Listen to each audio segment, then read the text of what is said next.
Imam Al-Jalaluddin Al-Mahalli dan Jalaluddin As-Suyuti. Di ayat yang kemarin Allah Subhanahu wa taala membicarakan tentang kisah seorang raja yang diangkat oleh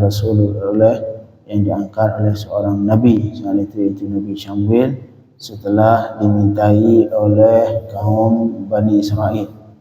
Kaum Bani Israel memohon kepada nabi mereka, Nabi Syamwil, untuk diutus seorang raja sehingga mereka bisa memerangi kaum Jalut.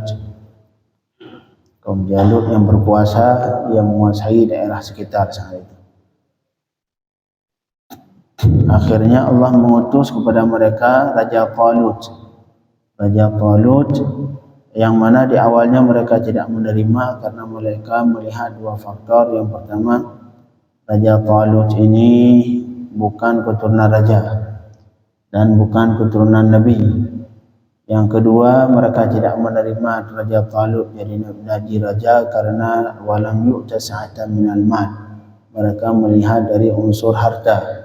Ini Raja Talut orang miskin, tak layak jadi raja. Nah, tapi kemudian Allah menjawab untuk mereka bahwa Raja Talut memiliki kelebihan. Dengan kelebihan itu beliau diangkat jadi raja, yaitu bastatan fil ilmi wal jism. Beliau memiliki keluasan dalam ilmu dan jisimnya, fisiknya bagus.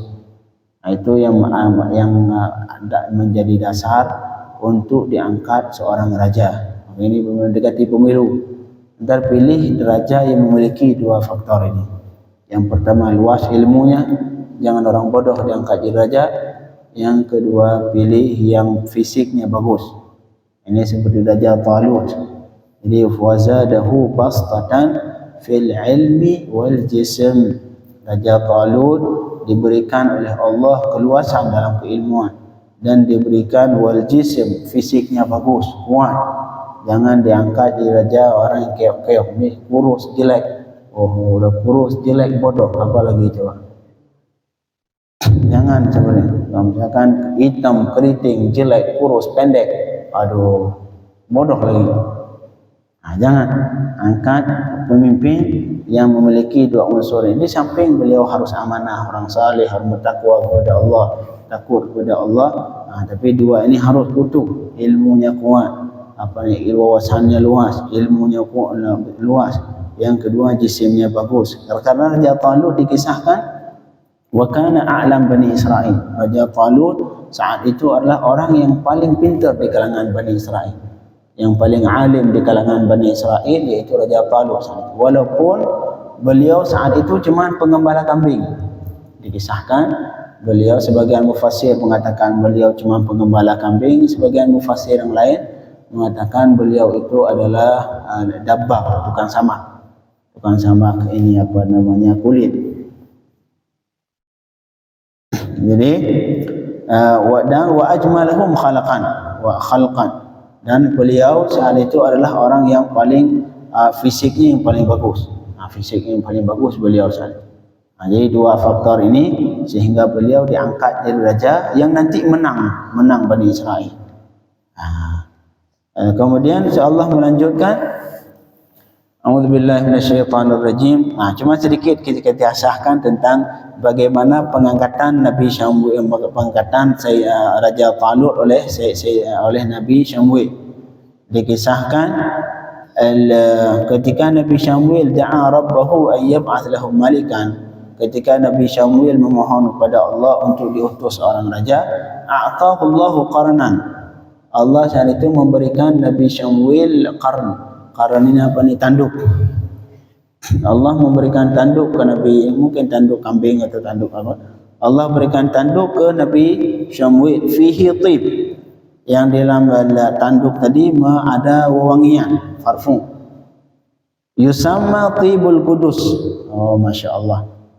Dan dinamakan tib, nama wewangian tadi tibul qudus. Wa asa, dan dikasih satu tongkat. Ya Allah ngasih satu tanduk yang berisi parfum dan dikasih satu tongkat. Ini proses pengangkatan Nabi Talut. Kemudian wa auha ilaih, dan Allah kemudian berwahyu kepada Nabi Syamwil, idza dakhala alayka rajulun ismuhu Talut, apabila nanti masuk salah seorang laki-laki kepada kamu yang bernama Talut, fanzur fil qaran, maka kamu perhatikan di tanduk tadi. Kamu perhatikan giliran masuk itu, orang masuk ke rumah, perhatikan tanduk langsung. Dia bukan diperhatikan orangnya, Allah menyuruh Nabi Syamwil untuk memperhatikan tanduk. Fa idza far, apabila kamu lihat tanduk itu terbang, faddahin ra'sahu bih, maka kamu ambil minyak situ, pakai di rambut Nabi, di rambut Raja Talut, rambut Talut. Wa qishu bil 'asa. Jadi fadahin mungkin dari parfum tadi, ambil minyak parfum itu, oleskan di kepalanya. Itu tandanya kapan? Ketika kamu lihat dia masuk, kemudian itu terbang. Subhanallah. Kemudian dan ukur dia dengan tongkat ini berikan tadi, ukur Talut. Fa idza jaa tuluha, apabila dia ini yang masuk tadi, yang menamakan dirinya Talut, ukurannya sesuai dengan tongkat ini, maka dia raja. Maka dia itu adalah raja. Fahuwal malik. Kemudian apa yang terjadi? Falamma dakhala alaihi fa'ala bihi kama umir. Ketika Talut masuk, Nabi Syamwil melakukan apa yang diperintah tadi.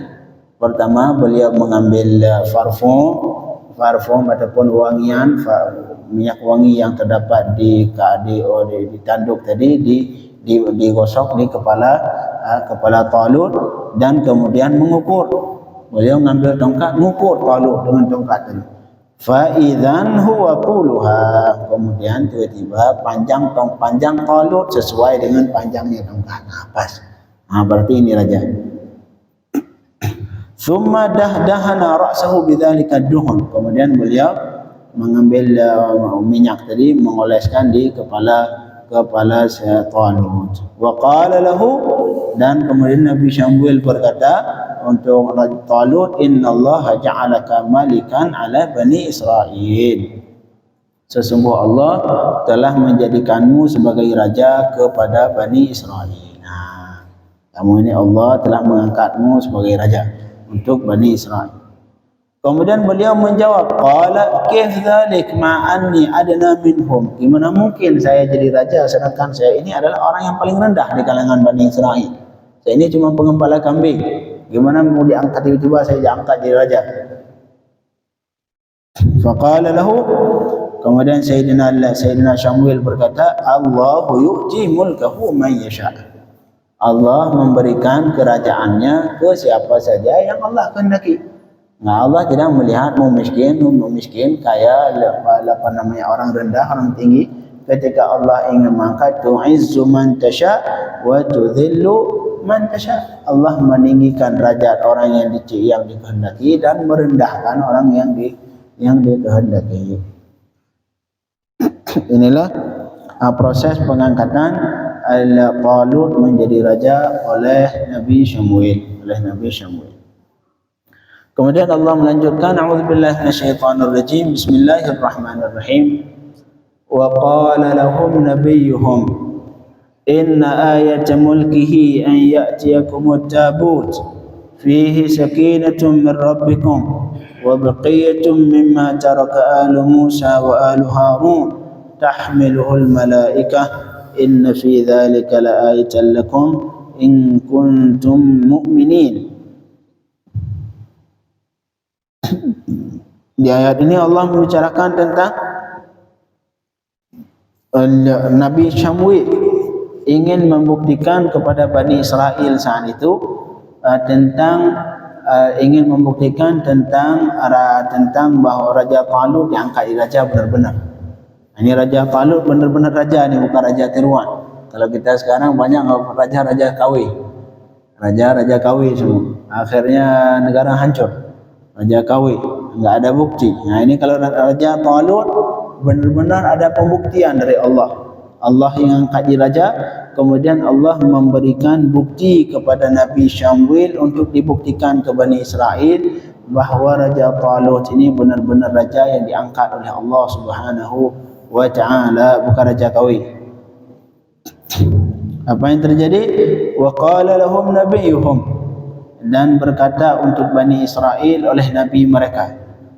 Dikisahkan lamma talabu minhu ayatan ala mulki, ketika Bani Israel meminta bukti bahawa dia ini raja.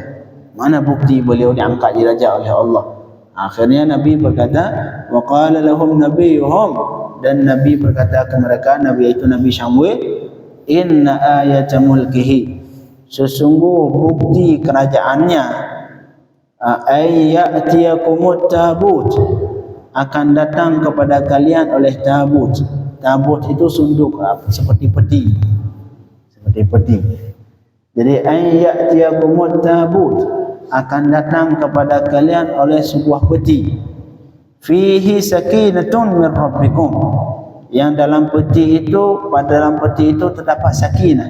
Sakinah artinya tuma'ninah, ketenangan, yang ketika kalian melihat peti itu, batin kalian, hati tenang, nyaman. Fihi sakinatun, yang dalam pada peti itu terdapat sakinah, artinya tuma'ninatun liqulubikum, artinya ketenangan untuk hati kalian. Min rabbikum, sakinah atau ketenangan hati dari Tuhanmu yang Allah berikan.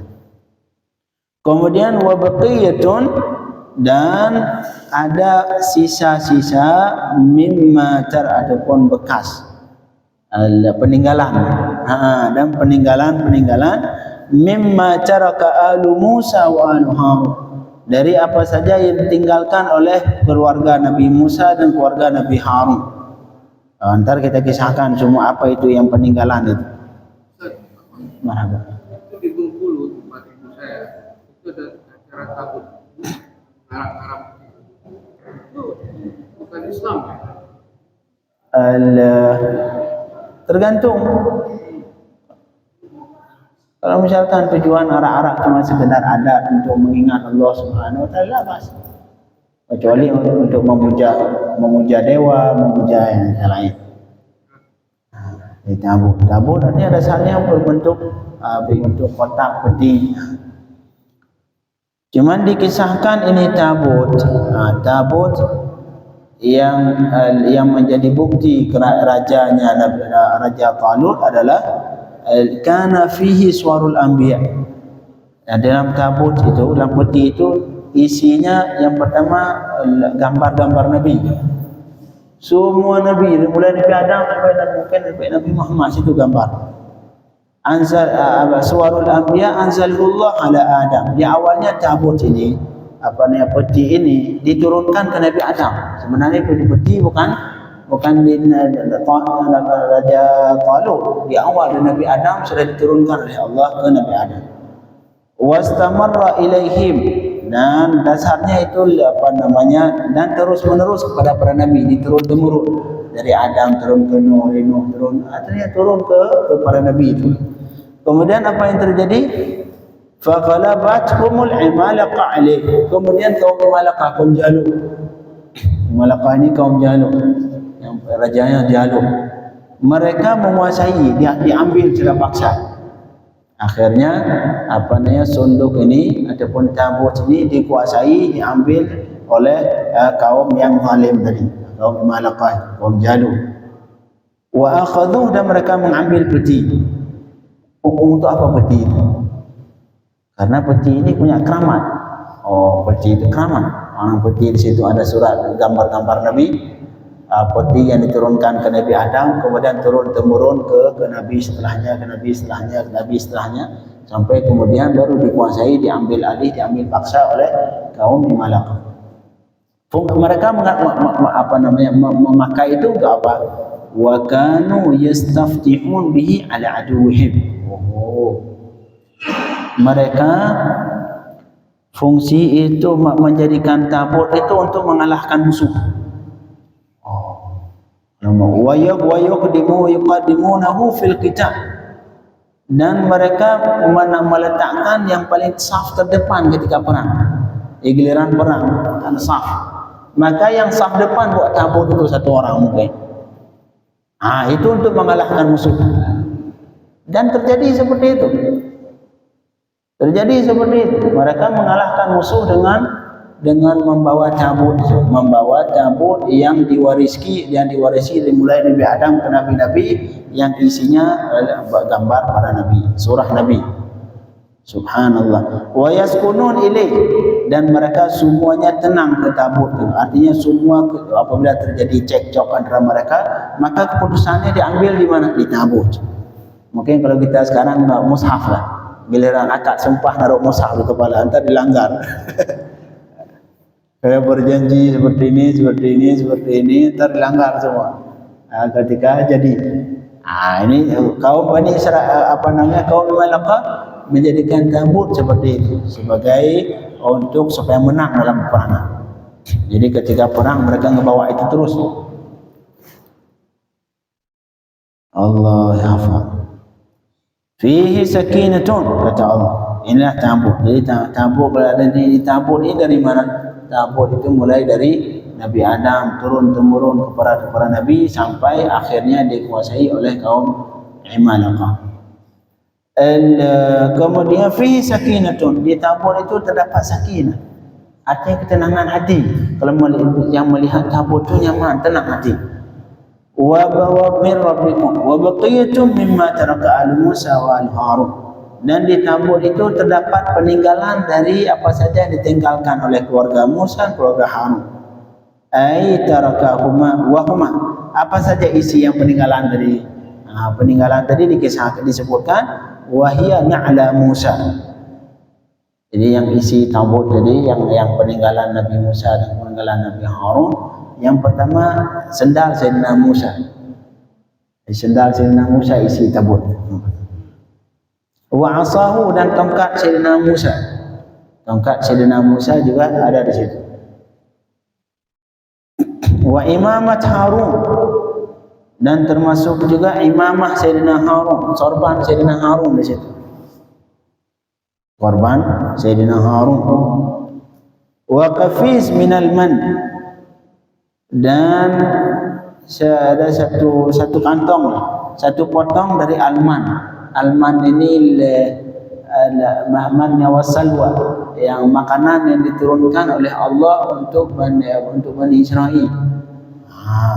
Yang berbentuk panggangan, khilaf ulama tafsir. Itulah isi sepotong daging mungkin dari surga lah, ditaruh di tabut. Allah ya hafal. Wa qafiz minal man alladhi kana yanzil alaihim.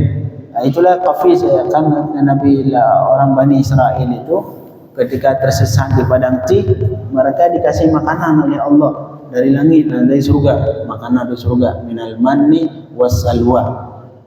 Bahasa minal man itulah daging panggang, daging burung panggang. Khilaf, ada sebagian mengatakan daging burung, masih ada khilaf mufassirin, daging panggang dari surga.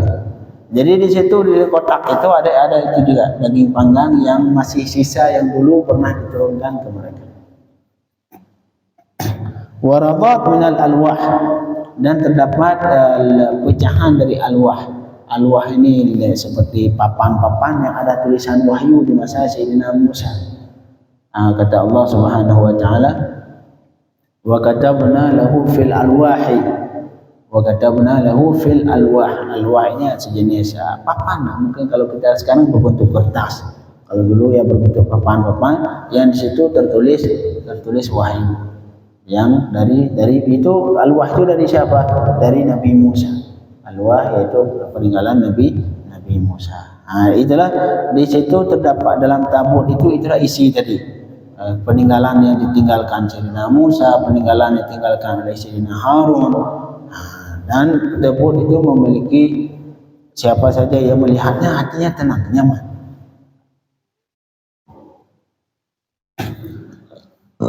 Tahmiluhul malaikah, yang tabut tadi diangkat, dibawa oleh para malaikat, langsung diangkut oleh malaikat ramai-ramai, dikasih lagi ke, ini diambil dari mana? Dikisahkan, insyaallah malam subuh besok kita kisahkan bagaimana yang awalnya tabut itu sudah dikuasai kaum Imalaqah yang penjahat itu.